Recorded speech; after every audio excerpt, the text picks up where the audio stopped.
I've been a magician for just over 14 years, and that has taught me a lot about the nature of illusion. Today I'm here to talk to you about two types of illusion, the illusion in magic and the illusion of reality. It was Albert Einstein that said, reality is merely an illusion, albeit a very persistent one.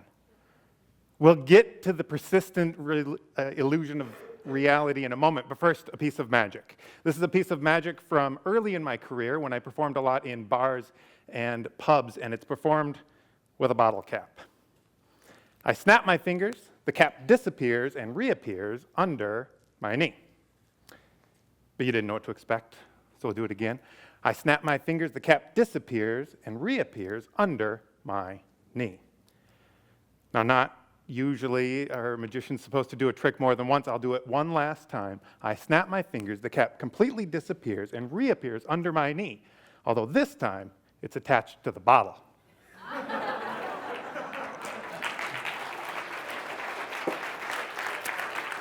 Thanks. That's a piece of magic from early in my career when I performed a lot in bars and pubs, and I have a story for you from that time in my life. The way bar magic works is the magician stands behind the bar like this and performs for patrons seated at the bar in order to give them a more full experience. Depending on where each person sits at the bar, they play a different role in my show. The person on my left always takes the card on the first trick. The person on the right, they hold the coins.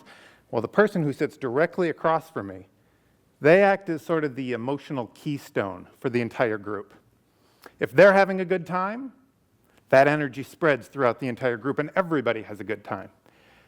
If they're not having a good time, that energy spreads and affects the show. So on this night in 2003, that guy was Dave. And Dave was not having a good time. No matter what I did, he just, he wasn't heckling, but he wasn't getting into it. I would do this, what I have, felt to me like a minor miracle. And Dave would give me a... I tried, and I tried, and I tried, and throughout the entire show, I never reached him. I could tell he never had a good time. And that energy affected the whole show, and it sure affected me. So I finished up the act, went back to pack up my props in my briefcase, and as I'm packing up, I'm beating myself up in my mind because I had failed. I hadn't reached Dave, and because of that, the whole experience suffered. And as I'm doing that, I feel a tap on my shoulder, and I turn, and it's Dave.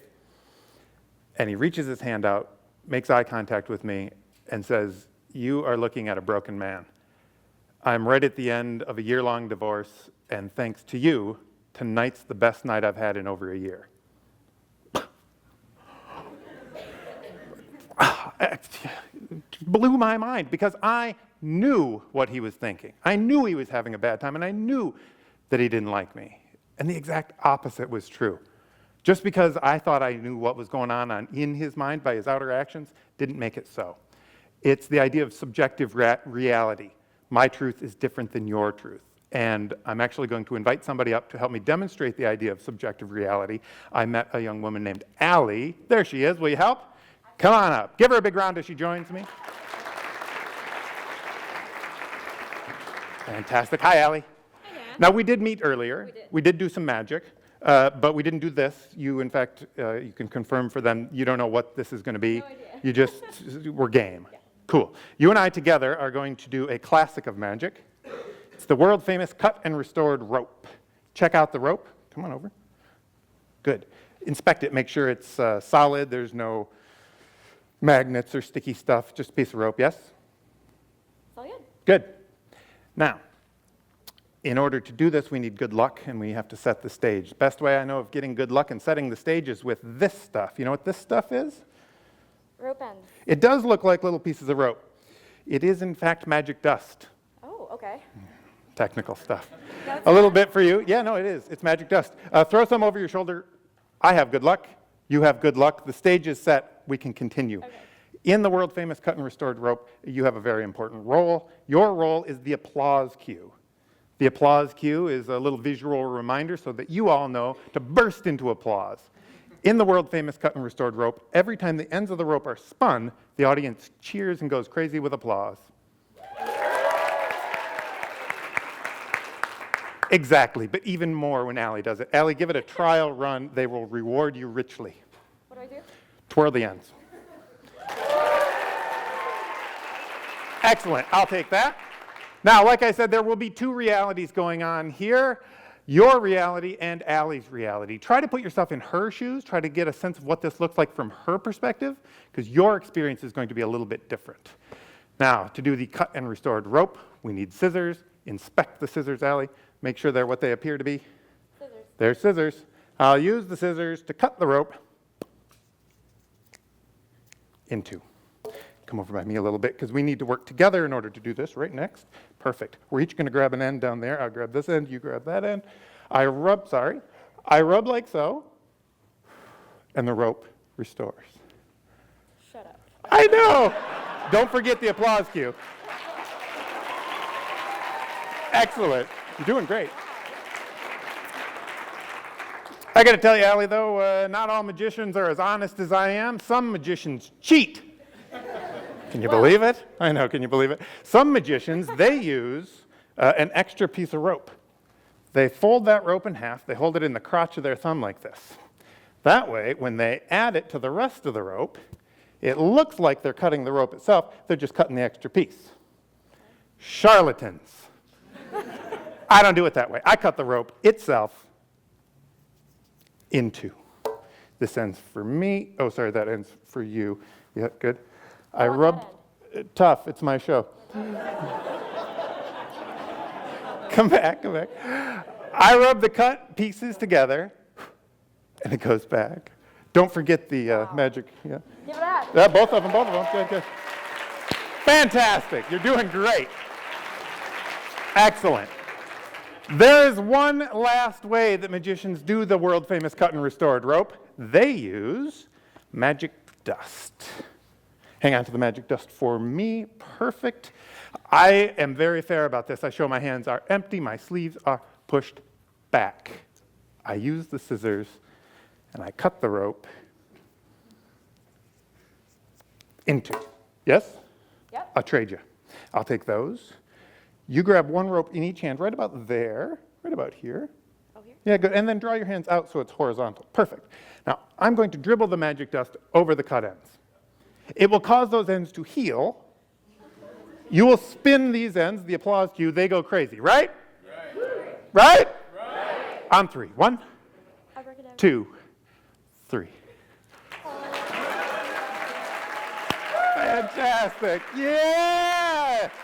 Sister, give her a big hand as she joins her seat.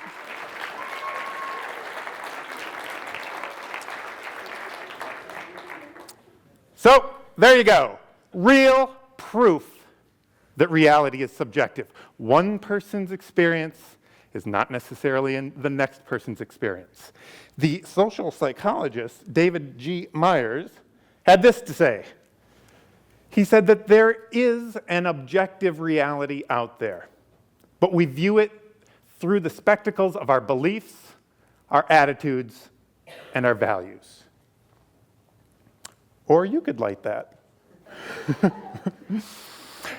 Our beliefs, our attitudes, and our values, and our perspective has a huge effect over what we see, what we experience in the world. With over 7 billion humans on the planet, that means that there's over 7 billion realities. And I think that's a great thing. I mean, if everybody saw the world the same way, it'd be pretty boring. But it can lead to a lot of conflict. Two different people looking at the same set of facts can lead to some problems. Think about the last time that you had a conflict, an argument with somebody. Chances are, I'd be willing to bet it's because you were looking at the same information, same set of facts, but seeing it very differently. In the heat of the moment, I offer a very simple phrase that can really help start to bridge the gap between those two different realities. And it's a simple phrase, tell me more. If you can stop in the heat of the moment, step back, and remember to say, tell me more to the other person. It's an incredibly powerful tool because what it does is it relaxes them. Think about what it feels like when you feel that you're actually being heard. When you stop to say, tell me more, you're no longer telling. Now you're listening. And the other thing that it does, it's so simple, but it starts to give you more information about their perspective. And once you can start understanding their subjective reality, and then they reciprocate by telling you, tell me more, then you start telling them your perspective, then these problems can start to iron out. And I know that it seems so very simple, but it's incredibly powerful. And to close today, I have one last thing to show you that is really a combination of the illusion of magic and reality.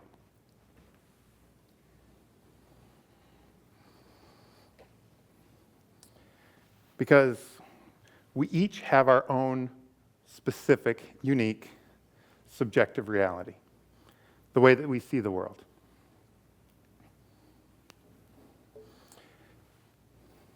My challenge to you is to remember in the heat of the moment to use the phrase, tell me more, to start to get a sense of the other person's attitudes. Get a feel for their beliefs, for their values, and for their perspectives. When you do that, you can start taking your subjective reality and their subjective reality and start to bring them together. Once you've identified that gap, you can start to bridge that gap, bringing those two realities together. And when you've done that, you can rebuild the understanding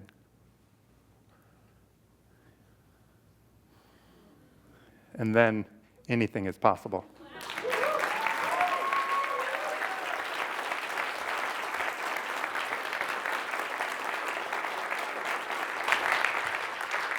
Good job, yeah.